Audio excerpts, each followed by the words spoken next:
ग़ज़ाइयत से भरपूर है, पट्ठों के निज़ाम को मजबूत करता है, जिस्म की नमकियात को कंट्रोल करता है, चर्बी को कम करने में मुआवन साबित होता है। इसके बीज बहुत फ़ायदेमंद हैं, हड्डियों को मजबूत करता है, नज़र की कमज़ोरी के लिए बहुत फ़ायदेमंद है, इन्फेक्शन से बचाता है और हमारी जिल्द खूबसूरती में इजाफा करता है, कैंसर जैसी बीमारियों से बचाता है, निज़ाम हज़म को ठीक रखता है और शुगर के मरीज़ों के लिए भी इसके इस्तेमाल के बारे में बात करेंगे। और सबसे बढ़ के तेज़ाबियत और स्ट्रेस में भी ये बहुत ज़्यादा मददगार है। अऊज़ु बिल्लाहि मिनश शैतानिर रजीम।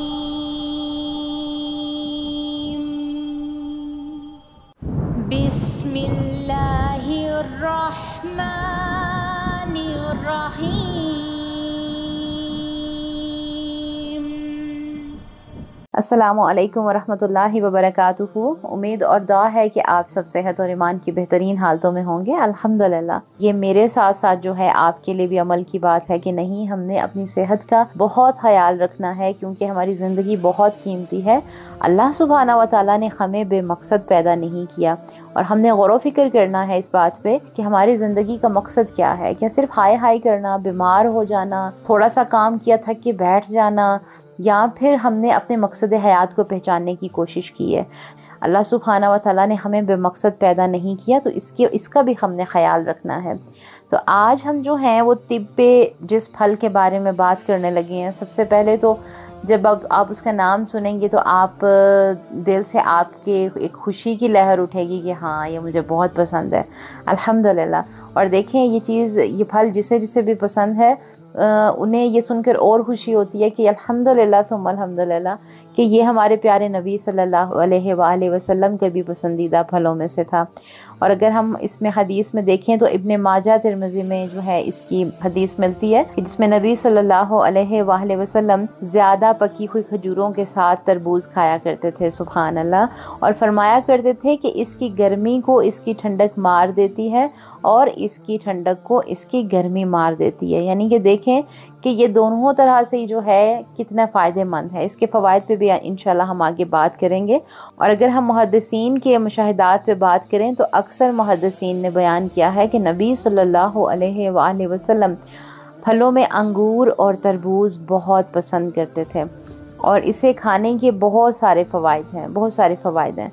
तो चलें, ये बात करते हुए आगे बढ़ते हैं हम तरबूज़ के फ़वाइद पे कि कौन से बेनिफिट्स हैं जिससे हम हासिल कर सकते हैं। तो देखें, तरबूज़ इंसानी सेहत के लिए बहुत मुफीद है।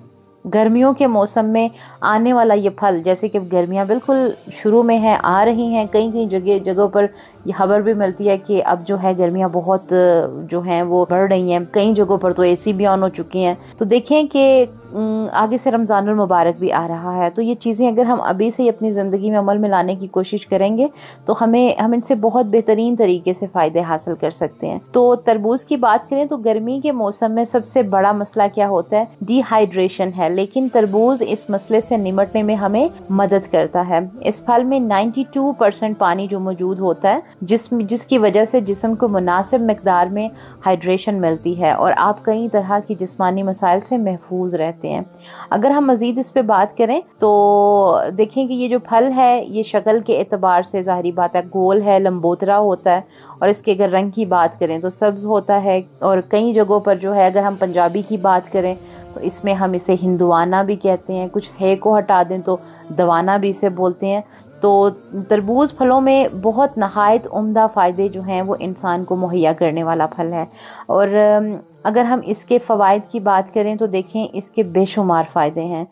नंबर 1 पे हम बात करते हैं कि तरबूज़ ग़ज़ाइयत से भरपूर है। अल्लाह सुब्हाना व तआला ने ये बहुत टेस्टी जो है ये हमारे लिए एक फ्रूट रखा हुआ है कि इसको खाने से जो है आपको मज़ा भी आता है कि आप बहुत ही बेहतरीन, बहुत ही उम्दा और बड़ा मज़ेदार फल खा रहे हैं। और तरबूज़ ग़ज़ाइयत से भरपूर एक ऐसा फल है जिसमें बहुत कम कैलोरीज पाई जाती हैं और तरबूज़ में विटामिन ए, विटामिन B5 और इसके साथ विटामिन B6 पाया जाता है जो कि जिस्म के लिए नहायत मुफीद है।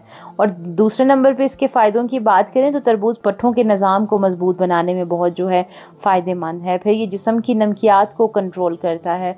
फिर तरबूज़ जो है चर्बी को कम करने में मावन फ़ायदेमंद साबित होता है। फिर तरबूज के बीज भी बहुत फ़ायदेमंद हैं। अगर हम कहते हैं ना कि उनको लेके हम फेंक दें, तो नहीं, आप उनके बीज को भी धोएं और उनको धूप में सुखा के रख दें। और अगर आप उनको, बहुत सारी ऐसी चीज़ें हैं, उसमें आयरन होता है, उसमें फास्फोरस होता है, सोडियम होता है, कॉपर होता है, जिंक होता है उसमें। तो तरबूज के बीजों को इस्तेमाल करने का अच्छा तरीका यही है कि आप उसे धूप में सुखा कर इस्तेमाल करें।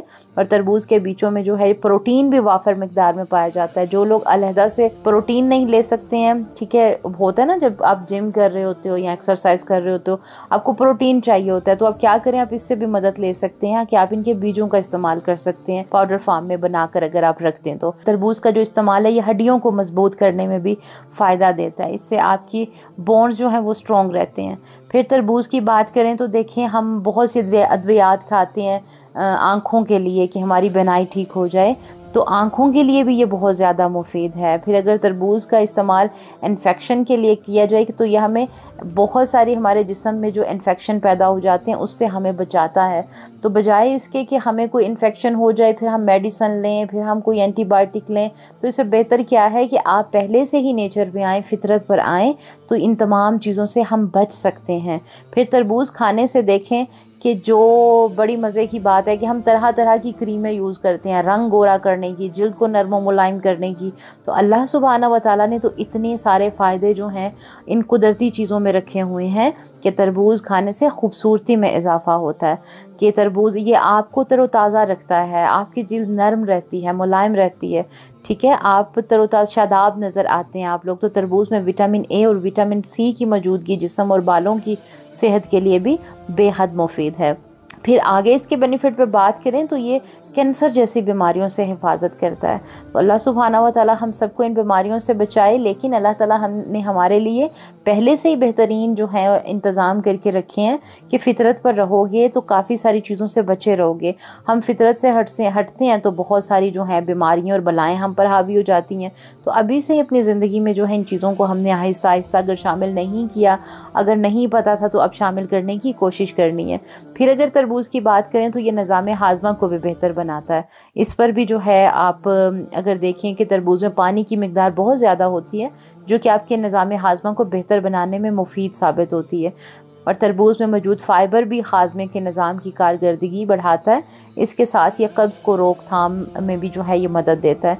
और अगर हम बात करें शुगर के मरीज़ों की, और शुगर के मरीज़ों के लिए इस फल का जो इस्तेमाल है वो क्या है कि किसी भी फल में मिठास से ज़्यादा इसमें मौजूद ग्लाइसेमिक इंडेक्स जो कि शुगर के मरीज़ों के लिए ख़तरनाक साबित होता है। इस बात का मतलब ये है कि कार्बोहाइड्रेट्स वाली ग़िज़ा का कितना हिस्सा खाने से ग्लूकोज आपके खून में कितने वक्त में जज़्ब हो सकता है, इसे ग्लाइसेमिक इंडेक्स कहते हैं, जो कि शुगर के मरीज़ों के लिए ये मुफीद है। लेकिन ऐसा हरगिज़ नहीं है कि शुगर के मरीज़ कोई भी मीठी चीज़ नहीं खा सकते। अगर इस सूरत में शुगर लेवल डाउन हो तो मीठे फल वगैरह का इस्तेमाल करना ही पड़ता है। लेकिन शुगर के मरीज़ों के लिए सिर्फ 15 ग्राम कार्बोहाइड्रेट्स किसी भी फल के ज़रिए से जिस्म में हासिल करना नुकसानदेह नहीं है। लेकिन अगर आप इससे ज़्यादा की मिकदार में लेते हैं तो वो आपके लिए ख़तरनाक साबित हो सकता है, वो आपके लिए आपकी शुगर को हाई कर सकता है। तो इसके लिए आपको थोड़ा सा जो है इसमें ध्यान रखना पड़ेगा, अदरवाइज़ आपकी शुगर बहुत हाई हो जाएगी। आप लें लेकिन 15 ग्राम कार्बोहाइड्रेट्स जो है वो सवा कप में मौजूद होती है, इससे ऊपर ना जाएं, इसे तजावुज़ ना करें।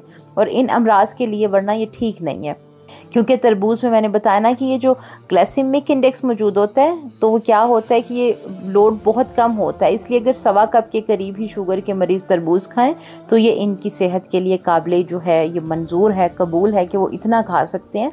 इससे ज़्यादा नहीं खाएं क्योंकि इसमें ये मीठा फल है, इसमें शुगर भी मौजूद है। लेकिन आप जो है इतदाल में रह के इसे खा सकते हैं। आगे बात करें कि तरबूज का इस्तेमाल जिगर और गुर्दों के लिए बहुत मुफीद है कि तरबूज पेशाब की रवानगी को बढ़ाने में मदद देता है, मगर ये गुर्दों पर किसी भी तरह से बोझ नहीं डालता। इस तरह ये फल जिगर, दीगर अफ़ाल जैसे अमोनिया के अखराज में भी मददगार साबित होता है। और अगर हम तरबूज की तेज़ाबियत और स्ट्रेस को दूर करने की बात करें तो ये तेज़ाबियत को ना सिर्फ दूर करता है बल्कि आज हर इंसान के साथ एक मसला है, स्ट्रेस रहता है, वो स्ट्रेस में रहता है, दबाव में रहता है। घर के काम काज की वजह से हम खवातीन हो जाती हैं, स्टडी की वजह से, जॉब की वजह से, ड्राइविंग कर कर के हम थके होते हैं, हर जगह बस स्ट्रेस स्ट्रेस स्ट्रेस। तो हम क्या करें कि अगर तरबूज का सीज़न है तो हम उसे खाएं। तो वही शुगर वाले जो मरीज़ हैं वो थोड़ा इस पे परहेज़ रखें, अपने डॉक्टर से मशवरा ज़रूर करें, लेकिन यह है कि आप हर चीज़ को एतदाल में रह के खाएं, हदूद में रह के खाएं। इस तरह नहीं है कि बस एक इतना बड़ा जो है वो तरबूज हमारे सामने पड़ा है और हम यूं जी बैठ के बस बोलें कि इसे पूरा ही ख़त्म करके उठना है, नहीं तो क्या हमारे पैसे ज़ाया हो जाएंगे। तो इस चक्कर में जो है आप कहीं अपनी सेहत का नुकसान नहीं कर लें।